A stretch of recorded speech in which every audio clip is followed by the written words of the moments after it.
안녕하십니까. 영화 채널 소마시네마의 막 리뷰. 오늘 본 영화를 리뷰하겠습니다. 바로 킬링 로맨스입니다. 소마시네마라고 말하고 있네요. 킬링 로맨스입니다.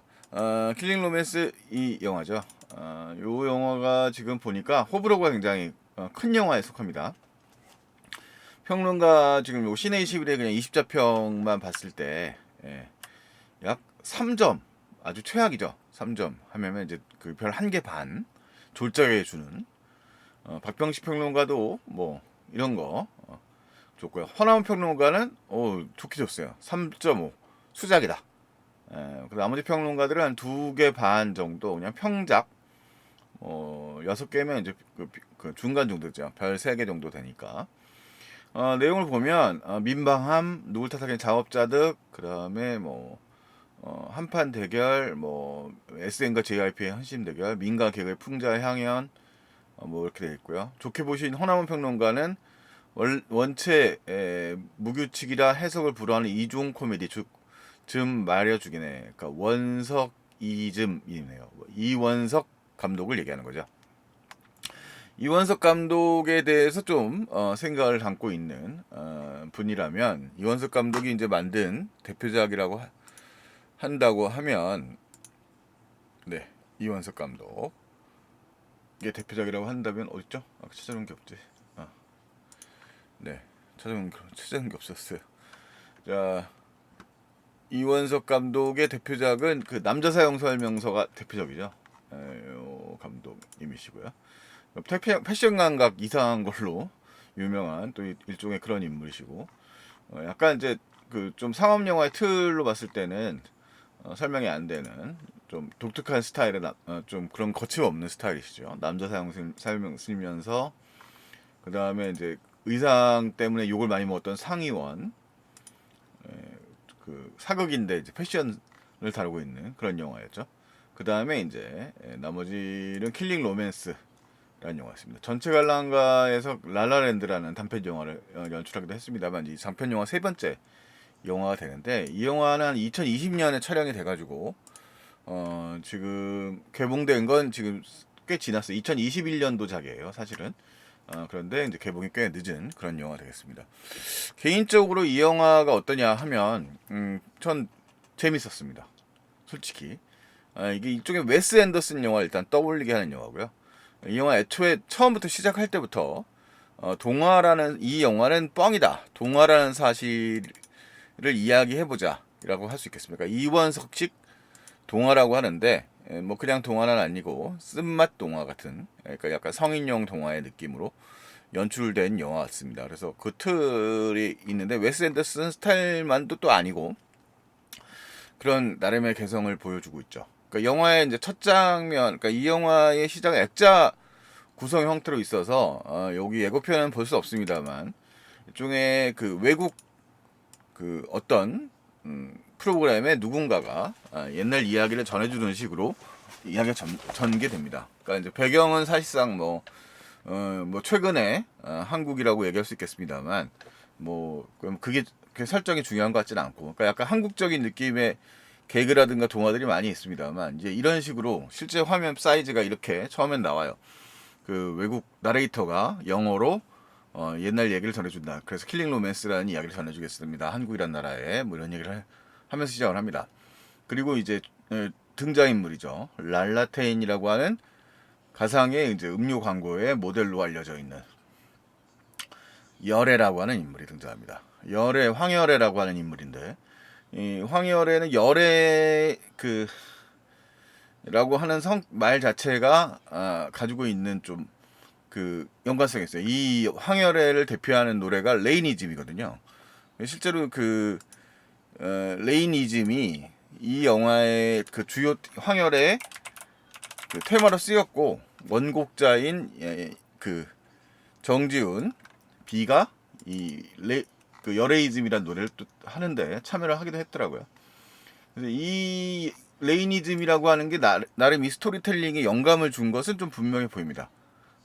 이 레이니즘이라고 하는 이 노래 자체가 사실은 이제 그 나중에 그 재탄생한 이런 곡에 그 일종의 개념이 있고, 정지훈이라니까 이 B라는 캐릭터 자체가 약간 이제 그런 좀 뭘까 마니아성, 그리고 약간 이제 당시에 외면받았다가 다시 좀 부활한 뭐 그런 캐릭터로서의 좀 화제를 모은 바가 있었기 때문에 그런 대중문화의 아이콘적인 성격을 가지고 이 열애라고 하는 캐릭터, 그러니까 약간 대중 모두에게 환호를 받지 못하지만 일부의 열광적인 팬들을 가지고 있는 마이너 정서에 좀 호소하고 있는 듯한 그런 스토리텔링을 가지고 있습니다.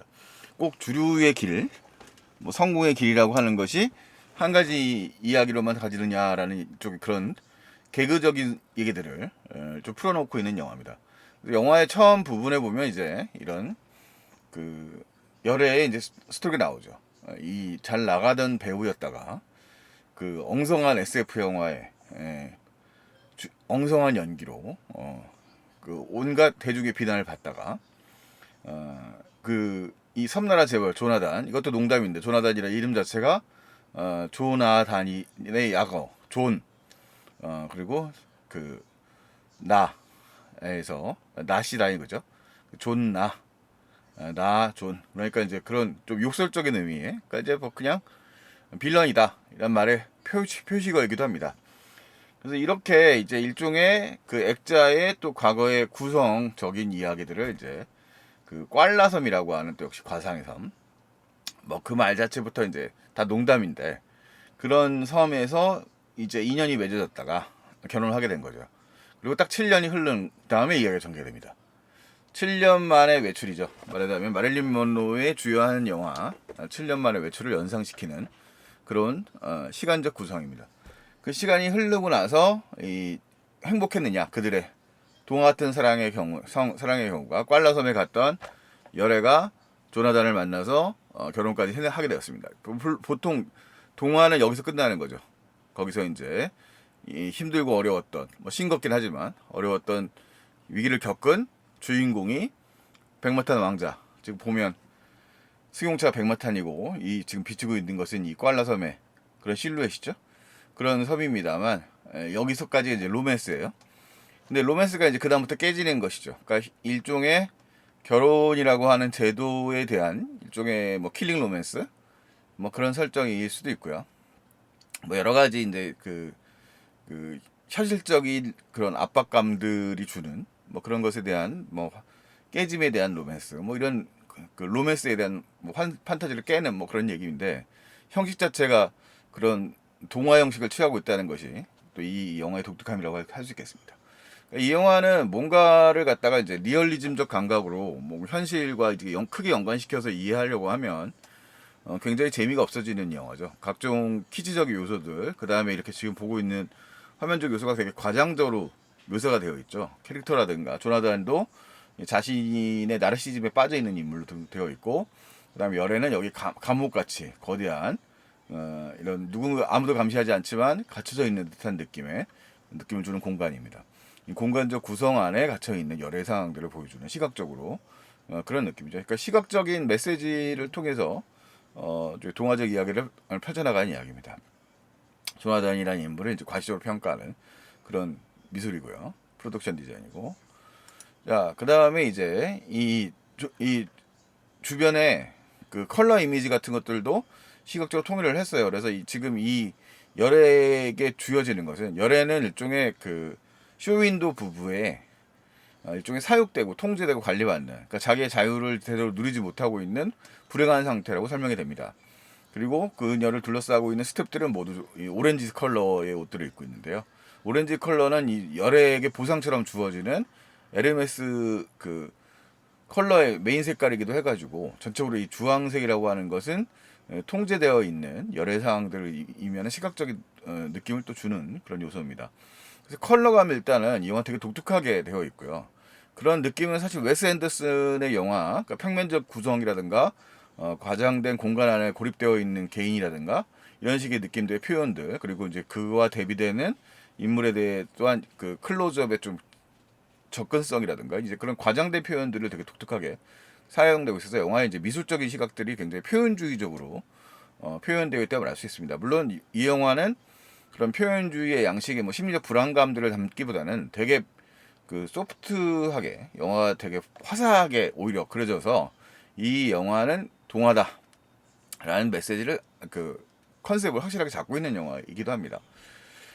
그래서 이 영화에서 이제 표현되고 있는 이 형태들의 양식들이 되게 재미가 있어요. 그러니까 남자 사용 설명서에서도 이 이원석 감독이 이제 그런 점을 잘 살려가지고 약간 갖고 있는데 그 영화는 그래도 좀 인기가 있었던 것에 비해서 이 킬링 로맨스의 경우에는 그런 좀 알콩달콩한 사랑 이야기가 아니라 오히려 깨어진 로맨스, 그러니까 이 부부 관계에 의해서도 토괴되고 지배구조가 형성되어 있는 이 부부 관계가 어떻게 되면 이제 그것을 파멸로 가는 이야기들, 거기로 탈출하고자 하는 이야기로 가기 때문에 좀 그것을 또 되게 희화한 거죠. 그렇기 때문에 어떻게 사람들이 조금 좋아하지 않을까. 이게 도대체 무슨 얘기를 하고 싶은 걸까라는 생각을 하게 되는 것 같다는 생각이 듭니다. 사실은 근데 그런 것들 자체가 일종의 뻥이다.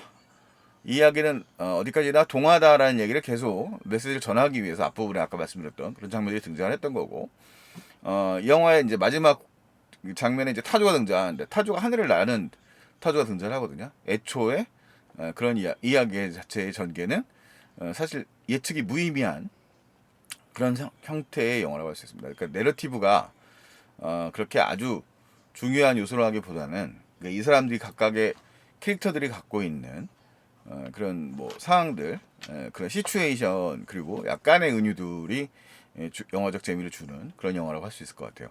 배우들은 뭐 다 제 몫을 잘 하고 있는데 이 사실 배우들의 입장에서 맨날 전극 연기, 리얼한 연기들만 하다가 이렇게 과장된 캐릭터, 코믹한 캐릭터들을 연기해보고 싶은 욕망들도 분명히 있거든요.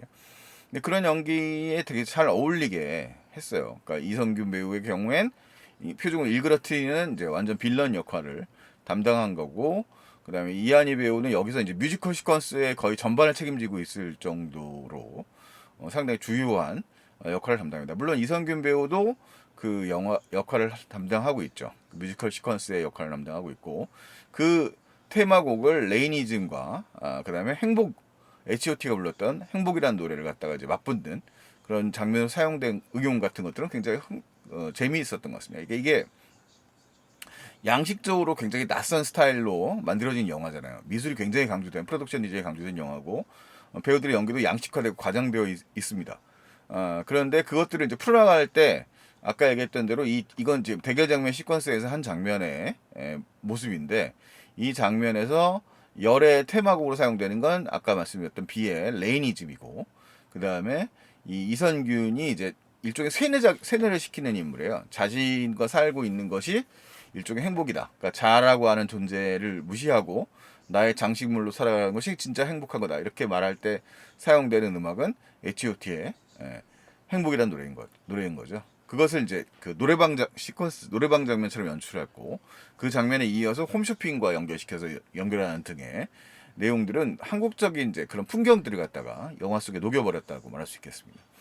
그래서 이 영화가 어떻게 보면 좌충우돌하는 느낌을 당연히 주고 있고, 관객들 입장에서는 예비 준비되어 있지 않은 관객들 입장에서는 되게 당황스러운 얘기들이에요. 결과적으로 영화는 지금 이 주요 3명의 인물이 있는 거거든요.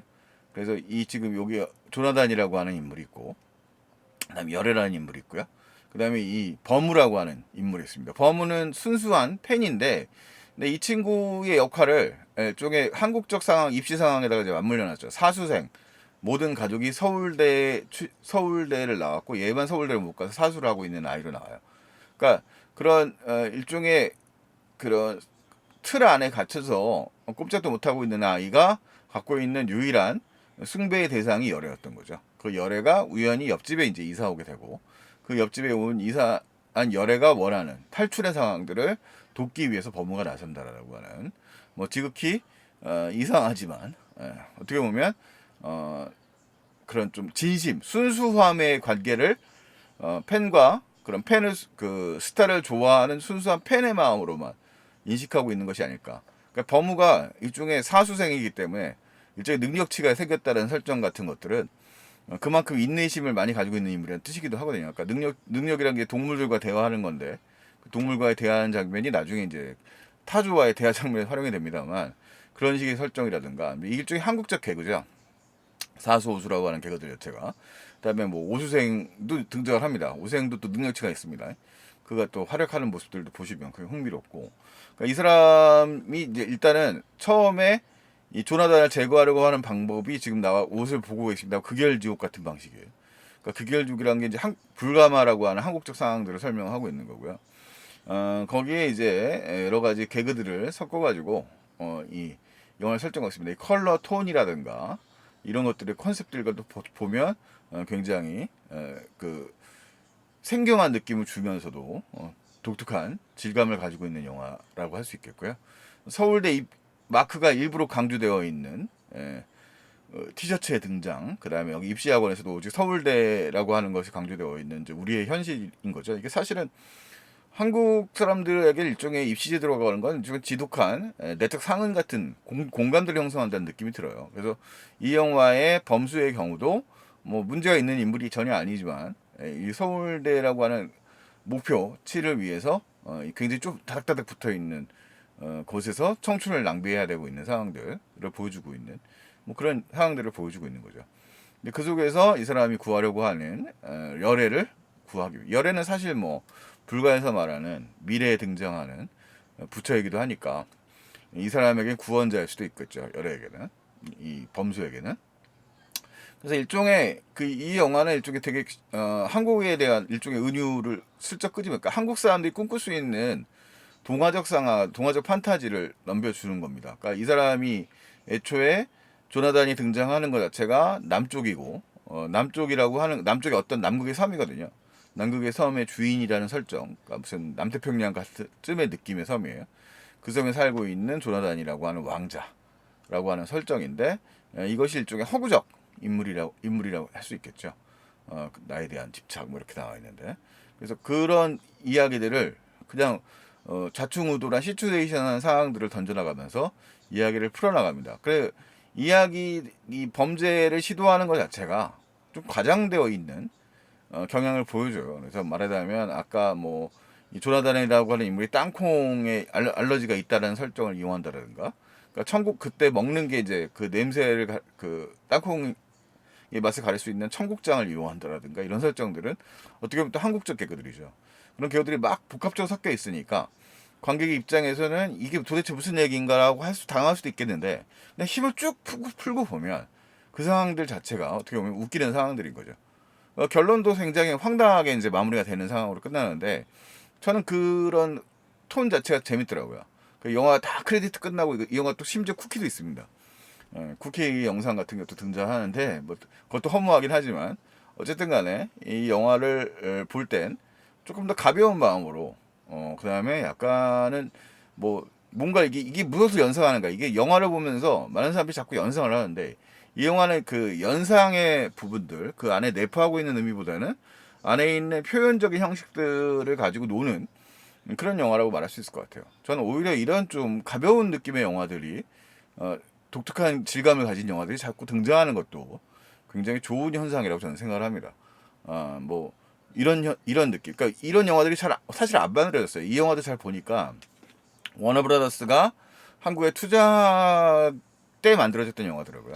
나중에 이제 배급은 다시 딴 배급망을 탄 것 같은데 그러면서 그렇게 좀 전폭적인 감독의 스타일이 막 마음대로 이제 뛰어노는 스타일이 막 녹아들어 있는 영화들인데 그러니까 뭔가의 의미를 찾기보다는 그러니까 사실 이제 이 극장의 입장료가 많이 올라가면서 관객들이 자신이 원하는 그런 욕망을 실현시킬 수 있는, 그러니까 뭔가 재미를 얻을 수 있는 그런 영화를 굉장히 많이 찾고 있는데 사실은 그런 욕망이라는 건 다양한 형식의 영화들을 통해서 다양하게 형태로 존재할 수 있는 거거든요. 근데 이 영화가 이제 그런 독특한 지점에 있는 영화라 생각이 들어요. 그래서 나름대로 배우들의 이 영화의 어쨌든 질감은 제 개인적 입장에서 굉장히 좋게 봤다라는, 저는 이런 영화들이 좀 자주 많이 등장했으면 좋겠다는 생각을 많이 하고요. 뭐 영화의 좋고 나쁨은 개인의 호불호이기 때문에 다를 수 있겠습니다만 이 배우들의 경우에는 되게 양식적인 스타일, 평소에 하던 스타일의 영화적 표현들이 아니고 연기들이 아닌데 이 거의 세 배우가 모든 스토리를 끌고 간다고 봐야 되거든요. 근데 그 각각의 캐릭터들을 아주 희화한 연기들을 꽤 잘 해낸 영화고 이한이는 이런 연기에 있어서 굉장히 독보적인 배우라는 생각이 또 들더라고요.